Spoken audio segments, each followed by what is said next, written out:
পশ্চিমবঙ্গ বিধানসভায় অনুষ্ঠিত বিশেষ অধিবেশনে বাংলা ভাষার ব্যবহার এবং বিজেপি শাসিত রাজ্যে বাংলাভাষীদের ওপর নির্যাতনের আলোচনার পর এবার ভারতের পশ্চিমবঙ্গ রাজ্যের রাজধানী কলকাতা শহরের সব সাইনবোর্ড বাংলায় করার সিদ্ধান্ত নিয়েছে প্রশাসন।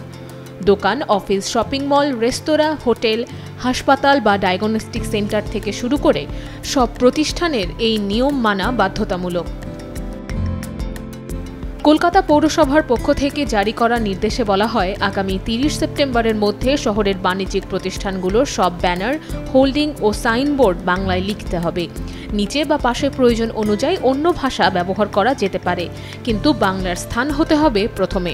সেই সাথে শুধু লিখলেই হবে না, ব্যানার এমনভাবে লাগাতে হবে যাতে দূর থেকেও স্পষ্ট দেখা যায়। বসুন্ধরা ডায়াপেন্ট এখন আরো উন্নত। এই হট এয়ার থ্রো টপশিট দ্রুত শোষণ করে সোনামণিকে দেয় কোমল অনুভূতি।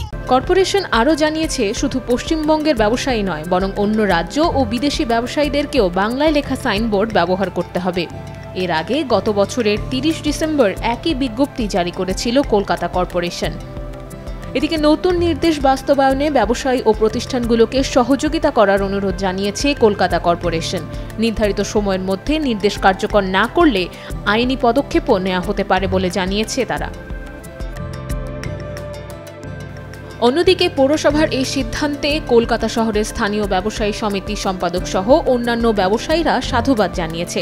এছাড়া ভাষাবিদ ও বিশেষজ্ঞরা এই সিদ্ধান্তকে স্বাগত জানিয়েছে। তাদের মতে, ভাষার মর্যাদা রক্ষা এবং সাধারণ মানুষের সুবিধার জন্য এটি একটি প্রয়োজনীয় পদক্ষেপ। Nusrat Ananya, Daily Sun.